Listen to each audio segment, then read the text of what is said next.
I was doing my average late night Twitter scrolling and I went on the Fortnite community page, which is already a mistake in itself. That's a hellscape of just horrible shit. And I found this one tweet saying, so this is basically gone now. And it was talking about the weapon attachments.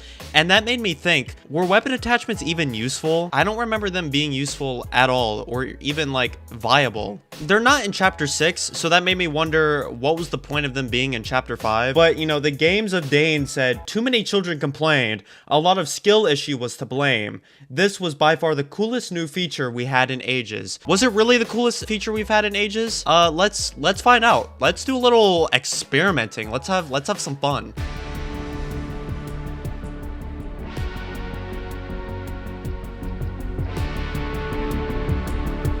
To fully understand attachments, we have to get an understanding of when they came out. They released with Chapter 5, and Chapter 5 was already bringing this realistic type of vibe to Fortnite, which hasn't been really done before. And we've had attachments prior to Chapter 5, like the typical scope, maybe a silencer, but we never got the ability to take these off or on certain weapons. So with Chapter 5, they brought that with mod benches, and it was an interesting concept. I mean, we had bullet drops, so that was probably to go alongside the attachments. There were mod benches all around the map in 11 locations, 6 of them being a 100% spawn rate, 5 of them having a very small chance of spawning. Every weapon that had the modular tag was able to be modded, so if a weapon didn't have that, they couldn't be modded. And this started this weird trend where they would release a old returning gun and have to redo the whole gun for attachments like Midas's drum gun or the drum gun in general, for example. The drum gun, when it came back in Chapter 6, was ruined because it was the Chapter 5 model, which I don't understand why they couldn't just do the hip-fired Chapter 2 version. But when it came to looting, floor loot and chest weapons already had pre-attached attachments depending on the rarity. Like, for example, common weapons had 0 attachments, uncommon weapons had 1 attachment, rare weapons have 2 attachments, epic weapons have 3 attachments, and mythic and legendary weapons have 4 attachments. Which, in my opinion, I think was a very iffy idea. That kind of ruined the flow of off-spawn looting, because you could have gotten an AR with a thermal scope. Like, who wants to use that? Or a shotgun with a suppressor. Like, it would ruin the way the weapons felt. The boss weapons around the map also had attachments pre-attached, and you couldn't take them off. And they were, like, really good, like, attachment builds, but also not. It was, like, this weird in-between.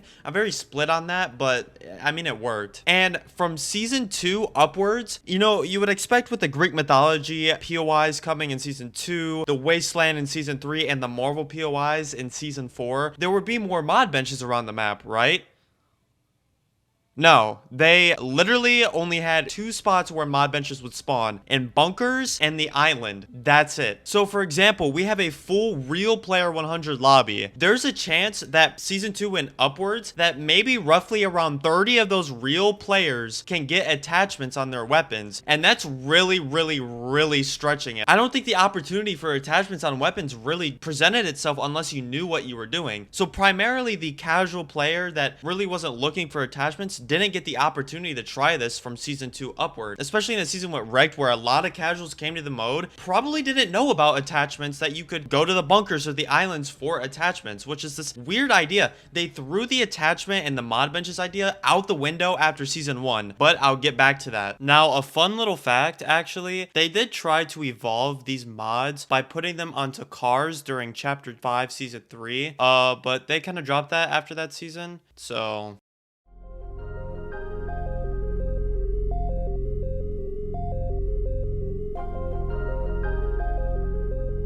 Since we're no longer in Chapter 5, it's kind of hard for me to go in-game and actually test these attachments with their respective guns. So what I did was go into a creative map, and I tested out how these guns feel in comparison to no mods and mods. I can tell you right now, some guns feel better than others with mods. Like, for example, the normal Striker AR didn't feel very different with mods in comparison to the Thunderburst SMG with certain mods felt like a hit scan gun in a projectile based loot pool. it felt like certain guns were made with attachments in mind. Like, for example, the Thunderburst, I'm going to keep bringing this gun up, felt like it was made for attachments because its base version is slow and has a lot of kick and bloom. But with these attachments, it's a totally different gun and feels like it's hit scan. The Gatekeeper as well. I've been avoiding talking about this gun up until now, but the Gatekeeper shotgun that ran chapter 5 from season 2 to season 4 feels amazing with attachments. If you get the extended mag, the laser sight, and the muzzle, it feels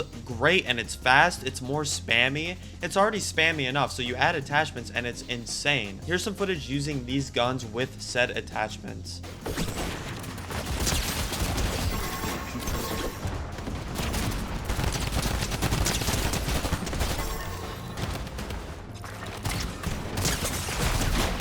You're not.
Well, what are my thoughts overall about attachments? Well, I think attachments were a very underrated item. We go back to the beginning of the video. I had a clear idea and set in stone conception that attachments were useless and not good, but I was proven wrong. Attachments honestly weren't that bad. They were just very underutilized and kind of thrown away. With them removing mod benches in the middle of the chapter and them not elaborating on the concept, I think it was a very poorly executed thing. And I don't think it was very well thought out. I think they could bring attachments back, but that would have to come with bullet drop. I think you can't have attachments and no bullet drop. That won't work unless you do your own funky version of attachments like a rift gun or whatever. I also think they should have done the COD route where you could have your own set in stone mods already put on guns, and those little mod caches that they had near the mod benches is where you can get those, and they would come in like green or blue rarity and you could upgrade them. Or they had some kind of their own version of loadout drops where you could get like epic rarity of said modded weapons. Now modded weapons are kind of in ballistic and trapped in that hellhole of a game mode, which really sucks, and I wonder if they're ever going to elaborate on attachments later on in the future,